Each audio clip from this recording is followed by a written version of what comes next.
नमस्कार बच्चों, स्वागत है आपका स्कूल बड़ी लर्नर में। मैं हूं संजय और आज हम पढ़ेंगे हरियाणा के लोक विश्वास, यानी कि हरियाणा के लोग कौन कौन सी मान्यताओं पर विश्वास करते हैं, कौन सी पर नहीं करते, कौन सी बातों को शगुन मानते हैं और कौन सी बातों को अपशगुन मानते हैं, कौन सी चीज़ों के रास्ता काटने या फिर कौन सी चीज़ों को देखने पर वो लोग अपशगुन या शगुन मानते हैं।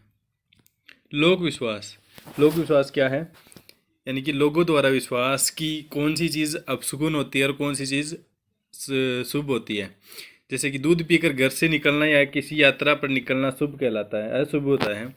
दूध पीकर घर से निकलना या किसी यात्रा पर निकलना क्या होता है?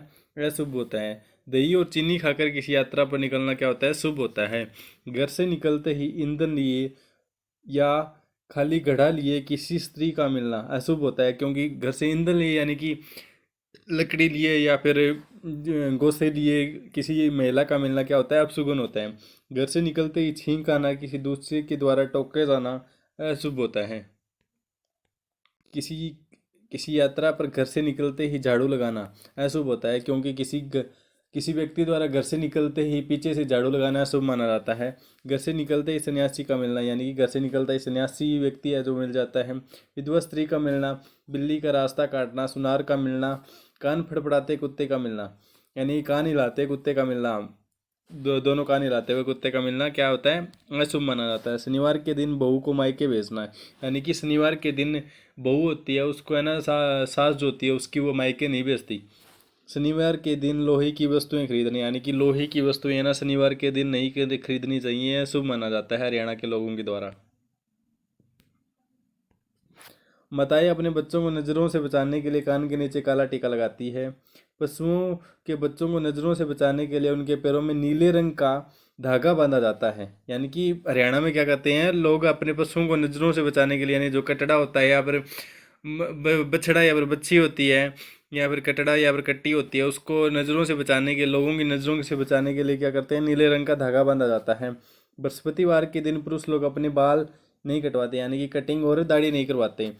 दिन के 12 बजे बजने पर बच्चों को पालनों में नहीं सुलाया जाता, यानी कि क्या मानते हैं? अगर दिन में 12 बजे बच्चों को पालने में सुलाए रखेंगे तो उनका क्या हो जाएगा? मुंह टेढ़ा हो जाएगा। ग्रहण के दौरान गर्भवती महिलाओं का डाब घास देकर पालथी मारकर बिठाया जाता है ताकि बच्चा विकलांग पैदा ना हो। यानी कि ये तो सही बात है, क्योंकि ग्रहण के दौरान है ना अल्ट्रावायलेट किरणें जो आती है वो धरती पर आती है, इसकी वजह से है ना जो भी होता है गर्भवती महिलाएं होती है उनके बच्चे क्या हो जाते हैं? अपंग या फिर अपाहिज पैदा हो जाते हैं, विकलांग हो जाते हैं। इसलिए उनको है ना घर के अंदर ही रहकर पालथी मार के बिठाया जाता है, परंतु डाब और घास से कुछ नहीं होता। नोट। अपशगुनों के बारे में विस्तृत जो जानकारी हमें मिलती है वह बाणभट्ट द्वारा रचित हर्षचरित्र में मिलती है। बाणभट्ट जो है वो हरिश्चरित्र के लेखक है, उनके द्वारा मिलती है। हरिश्चरित्र ग्रंथ में इन अपशगुनों को मुख्यतः 3 श्रेणियों में बांटा गया है। हरिश्चरित्र को इन मुख्यतः 3 श्रेणियों में बांटा गया है। पोत इनकी संख्या क्या है? 16 है। दुर्निर्मित इनकी संख्या 3 है। उपलिंग इनकी संख्या क्या है? 20 है। महोत्पात महात्पातों की कुल संख्या कितनी है? 16 है। इस श्रेणी में आने वाले कथन अपशगुन माने जाते हैं, यानी कि अशुभ माने जाते हैं। सियारों का मुंह उठाकर रोना, यानी कि सियार मतलब गिद्धड़ों का मुंह उठाकर रोना। समुद्र की लहरों का ज़्यादा आगे की ओर बढ़ना, समुद्र की लहरें अगर आगे आएंगी तो पता ही है, यानी कि अपनी तय सीमा से आगे आएंगी तो पता ही है कि बाढ़ आने का या फिर क्या होता है सुनामी आने का खतरा रहता है। धूमकेतुओं को का ज़्यादा ऊंचाई पर देखा जाना, एक प्रकार से पृथ्वी पर रकत की वर्षा होना, यानी कि लालिमा दिखाई देना, या एक प्रकार से धूमकेतु का ज़्यादा नीचे दिखाई देना भी क्या है? अपशगुन माना जाता है। बूढ़े गिद्ध का सिंहासन पर जड़े मोतियों पर झपटना, है गिद्ध जब बूढ़ा हो जाता है तब उसको क्या लगता है? सिंहासन पर जो मोती जड़े होते हैं उसको लगता है कि वो मृत है ना, पक्षी पड़ा है या फिर जानवर पड़ा है, उसके ऊपर झपट्टा मारता है। घोर वज्रपात, वज्रपात मतलब कि वर्षा होना एक प्रकार से। शासन के पास भोरों का मंडराना, भोरे होते हैं मक्खियाँ, यानी कि भोरों का मंडराना भी क्या कहलाता है? अशुभ कहलाता है। चंद्रमा के जलते हुए कुंड के भीतर बैठना, एक प्रकार से इसको ग्रहण भी मान बोल सकते हैं आप। चंद्रमा का जलते हुए कुंड के अंदर बैठना भी ग्रहण कहलाता है। भूकंप आना, यानी भूकंप अगर आएगा तो आप सुगंध तो ऐसे ही होगा, क्योंकि धरती हिलेगी, उसके साथ हानि होगी, लोग की जान माल का खतरा होगा। जैसे अभी थोड़े दिन पहले अफगानिस्तान में आया या फिर टर्की और सीरिया में आया था, उसी तरह सूर्य के ऊपर धूलों का गुबार आना। धूल तो पता ही है अल्ट्रावायलेट किरणें कौओं का काँव काँव करना, यानी कि कौवा अगर घर की मंडेर पर आकर दोपहर के अंदर अगर काँव काँव करेगा तो अपशगुन माना जाता है। लाली से चारों दिशाओं का लहूलुहान होना, यानी कि आकाश का लाल रंग का होना।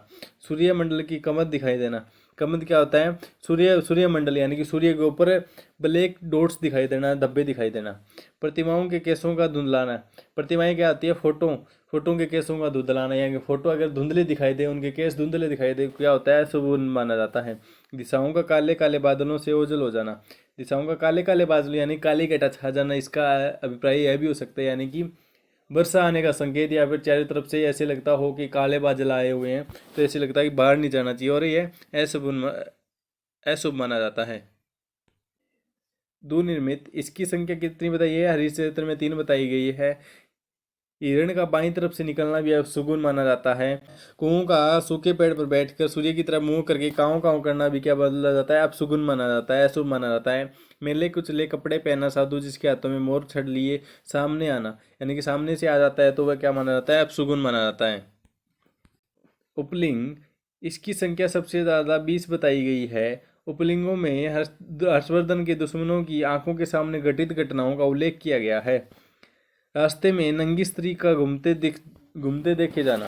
रास्ते में क्या होता है? नंगी स्त्री का घूमते देखे जाना क्या कहलाता है? अपशगुन माना जाता है। महल की फर्श से घास निकलना, यानी कि फर्श से घास निकल जाना या कि बाहर आ जाना क्या कहलाता है? अपशगुन माना जाता है। भूमि का कांपना, यानी कि भूकंप आना भी अपशगुन माना जाता है। रात को कुत्तों का मुंह उठाकर रोना, यानी कुत्तों का रोना क्या होता है? मुंह उठाकर रोना क्या बोला जाता है? अपशगुन माना जाता है।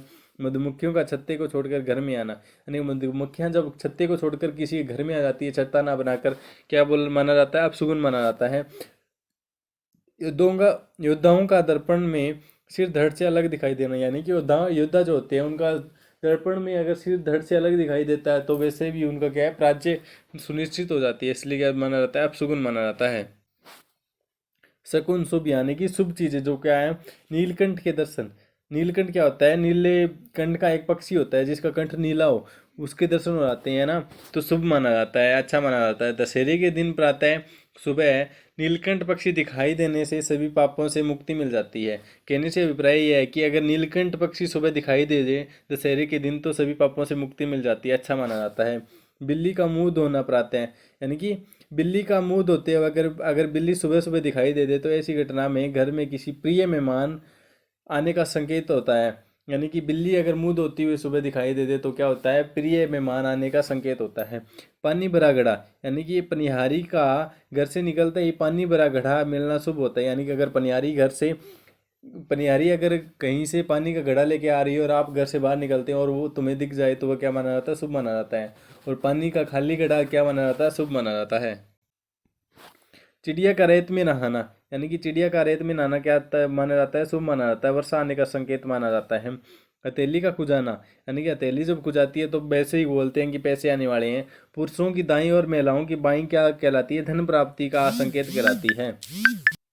आंख फड़फड़ाना, पुरुषों की दाई व महिलाओं की बाई आंख का फड़फड़ाना शुभ माना जाता है। दूब के दर्शन, यानी कि दूब जो होती है हरी घास जो होती है, प्रातः उठते ही दूब के दर्शन होना सारा दिन खुशी से बीतने का संकेत है।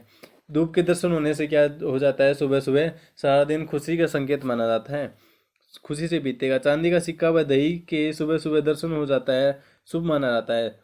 हस्त हस्त दर्शन, सुबह उठते ही किसी दूसरे को न देखकर खुद की हथेलियों को देखना क्या माना जाता है? शुभ माना जाता है। सुहागिन दर्शन, पूरा श्रृंगार किए हुए सुहागिन स्त्री के दर्शन करना, यानी कि शुभ माना जाता है। अगर कोई स्त्री जो सुहागिन है वह पूरा श्रृंगार करके हुए कहीं पे जा रही है और आप उनको देख लो तो वैसे भी आपका दिन शुभ निकल जाए। पैरों का खुजलाना किसी यात्रा पर जाने का संकेत कहलाता है। रोटी का मुरझाना घर में किसी मेहमान के आने का संकेत है, यानी कि अगर पोते टाइम अगर चकले पर रोटी मुड़ जाती है या फिर तवे पे रोटी मुड़ जाती है तो क्या बोला जाता है? किसी मेहमान के आने का संकेत माना जाता है। ब्राह्मण कन्या के दर्शन शुभ माने जाते हैं, यानी कि ब्राह्मण कन्या जो होती है उसके दर्शन क्या माने जाते हैं? शुभ माने जाते हैं। हिरण दर्शन, हिरण अगर दिखाई दे दे तो वह भी शुभ माना जाता है। प्रातः छज्जे पर कौवे का बोलना घर में मेहमान आने का संकेत माना जाता है, यानी कि यह भी शुभ माना जाता है। यानी कि अगर अगर सुबह सुबह छज्जे पर कौवा बोले तो क्या माना जाता है? शुभ माना जाता है। अगर दोपहर में बोले तो अशुभ माना जाता है। नवरात्रों के दिनों में गरुड़ पक्षी का दर्शन होना, पक्षी के दर्शन क्या माने जाते हैं? शुभ माने जाते हैं। हरियाणवी मुहावरे और लोकतियाँ, लोकेतियाँ हरियाणवी मुहावरे जिसको इडियम एंड फ्रेजेस बोलते हैं एक प्रकार से। चिलम भरना, खुशामंद करना। चिलम भरना खुशामंद करना किस लिए होता है? क्योंकि चिलम भरना का मतलब होता है पहले जब पुराने बड़े बुजुर्ग रहते तो क्या करते थे, अगर कोई व्यक्ति उनके पास आता था तो सबसे पहले भी क्या बोलते थे कि चिलम भर के लेके आना। या फिर जो भी व्यक्ति अब चिलम भर के लेके आता है घर के बूढ़े बुजुर्गों को देता है वो उसका प्रिय माना जाता है। चाय पानी का बाद में पूछते थे, और जब वो कोई घर पे आता था उसको क्या पहले क्या ऑर्डर दे देते थे हम, चिलम भर के या फिर रोका देते थे, जिससे क्या वो माना जाता था उसका आदर सत्कार करना माना जाता था एक प्रकार से। जोटियां की लड़ाई में झुंडों का खो, यानी कि जोटियां की लड़ाई में, इसका मतलब है ताकतवरों की लड़ाई में कमजोर का नुकसान हो जाना। दूध की रखवाली बिल्ली, यानी कि बिल्ली तो आपको पता ही है अगर दूध मिल जाए तो उसको वह क्या करेगी, नुकसान ही करेगी दूध का। तो इसका अर्थ होता है बेईमान व्यक्ति को विश्वसनीय कार्य सौंपना। क्या होता है, अगर किसी चोर को अगर तुम घर की रखवाली के लिए छोड़ के चले